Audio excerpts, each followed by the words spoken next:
You're all doing great and welcome back to the Enterprise Playwright BDD Framework series. As you know, in the previous video, we started our first page object, that is login page, and we also learned some important concepts such as inheritance constructors, super keyword, this keyword, private locators, and reusable page methods. Correct? So now at this point, our framework structure is ready and our first login scenario is also ready. But there is one question, that is how do we actually execute this scenario? Correct.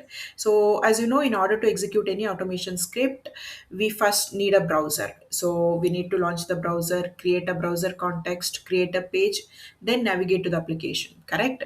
So where do we do all these things and where should these all setup go? Okay, so in Cucumber framework, such framework setup and cleanup activities are handled using hooks. Okay, so in this video, we will learn hooks, config Cucumber, and understand how framework execute this. Okay, so I'll open Notepad and I'll show you what we are going to learn in this video.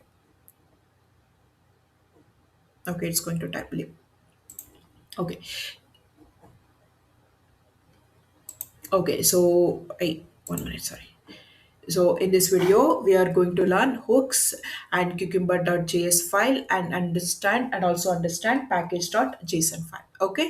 Okay, so here is our hooks and I've created a file called hooks.ts. Okay, so I'll just explain. I don't want to type because it will take time. Okay, so this is our hooks file. So here we need to import two things. One is before and after from Cucumber package. Okay, so this before and after are hooks. Okay, so in playwright test, in general playwright test, we have seen before each and after each, correct? But here in Cucumber provides only before and after hooks. Okay, so as you know, these hooks, before and after hooks, execute automatically before and after every scenario. Okay, I'll repeat this once again.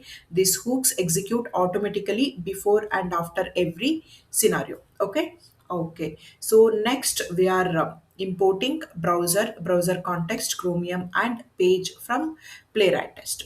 So here browser represents the browser instance. Okay, so browser represents the browser instance means such as means Chromium. Okay, next is browser context. So browser context represents an isolated browser session, or think of browser context as an incognito window. Okay, so in the browser context is the incognito window, and here page represents the browser tab.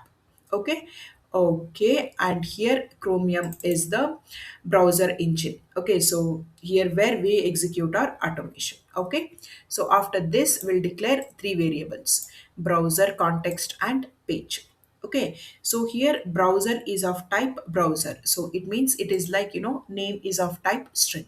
Okay, then context is of type browser context, and page is of type page. Okay, and after this we will initialize these variables inside before hook. Okay, so this is our before hook. Okay, so it has to be like this: before, b should be capital, and async function. Okay, so here what we need to do is we must, or first thing is we need a browser. Correct, so first we need to launch the Chromium browser using chromium.launch. Okay, so here launch is the method to launch the Chromium browser. Okay, so here we are sending headless colon false. Okay, so it means the browser will be visible during the execution. If we set browser colon true, it means execution will happen in the background. Okay, then so here we have launched the browser. Next, in that browser, we are going to launch the new context using the method new context, that is browser dot new context. So this browser is the variable of type browser context. So browser dot new context, and in that context we are going to create a page using the method new page. Okay, so context dot new page. So here there are three methods. Launch is to launch the browser, then new context is to create a browser context in the browser, then new page is to create a new page in the context. Okay, next is after hook. So after, a should be capital letter, and async function we should write. Then we have to close all these things one by one. First is we need to close the page, then the context, then browser. Okay.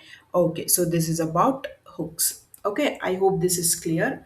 And if you think you learned something from this video, please do like and subscribe to my channel. Okay, so we'll move on to the next thing, that is, so we have feature file and step definition files. Now we have hooks, page objects, and many other framework components. But one thing is, how does the cucumber know where these files are located? Correct. So cucumber needs instruction. Correct. So it needs to know where the feature files are, and where the step definition files are, and where the hooks are, and how typescript files should be executed. So these instructions are provided through cucumber.js file. Through cucumber.js file. Okay, so I've already created it. Okay, so this is very important file in cucumber BDD framework. Okay.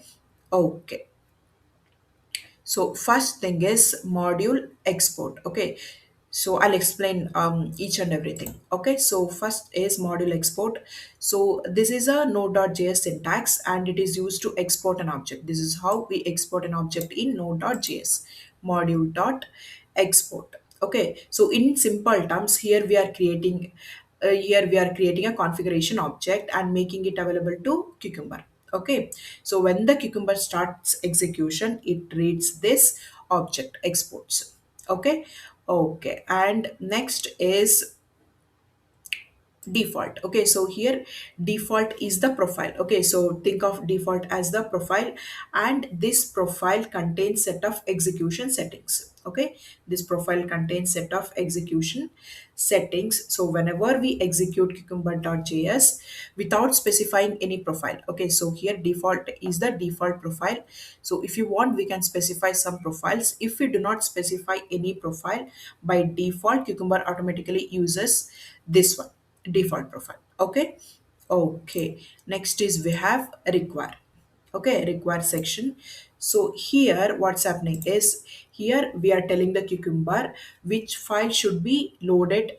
Okay, which file should be loaded during execution, or sorry, not during execution, before the execution starts. Okay, so here require section, what we are doing, or what we are telling the cucumber, that which file should be loaded before execution starts. Okay, so what we want cucumber to load all the step definitions.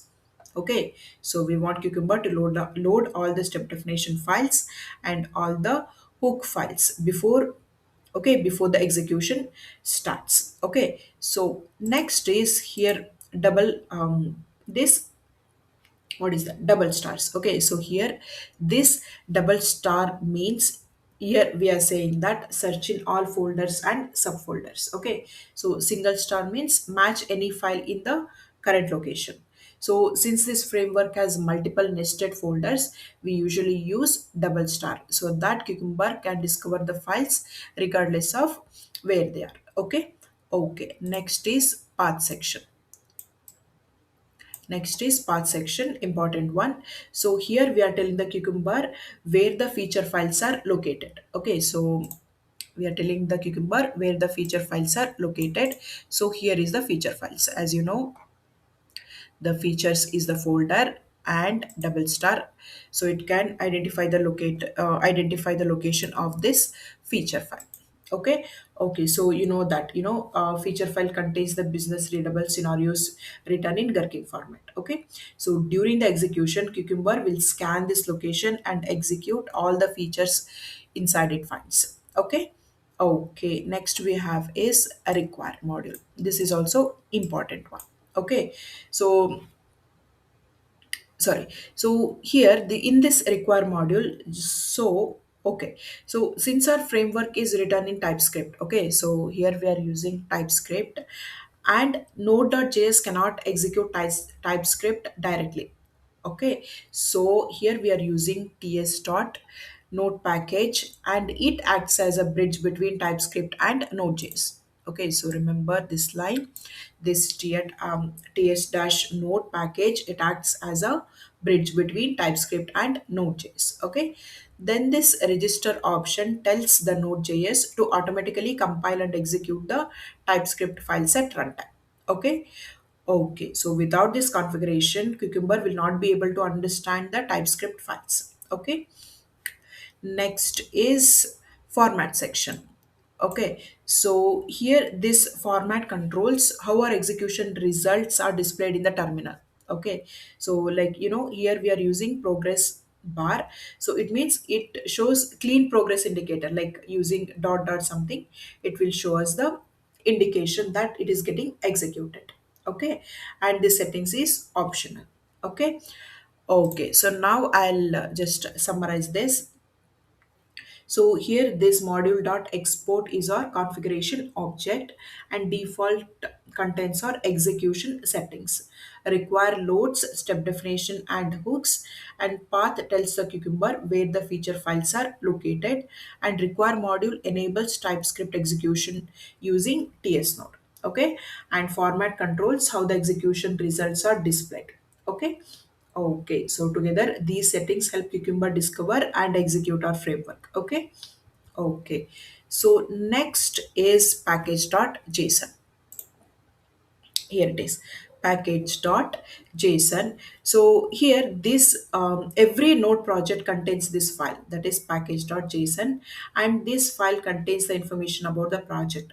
As you can see, it contains dependencies installed in the project and scripts that can be executed. Okay, so when we install packages such as Cucumber, Playwright, TypeScript or .env. So here their information is stored inside this package.json. Okay, so basically it's like an identity card for our project. So here, if you look at this script section, so here I have typed this. So by default, we will find nothing inside this script section. Okay. So here script means here this script is it is an object. Okay. It contains executable commands. So here test is the script name. Okay, so test is the script name and it executes this cucumber.js. Okay, so when we execute npm run test, so what happens is node.js look for this script. Okay, so here it looks for this script called test and execute whatever commands assigned to it. So that is cucumber.js. Okay, so here this cucumber.js is the cucumber command line runner. Okay, remember this cucumber.js is the cucumber command line runner. Okay. Okay, so this is all for this video. In the next video, we will see how to execute our first script. Okay, so before that, there is some another concept. I will explain that. Okay, so thank you so much for watching. And once again, if you think you learned something from this video, please do like and subscribe to my channel. Thank you so much.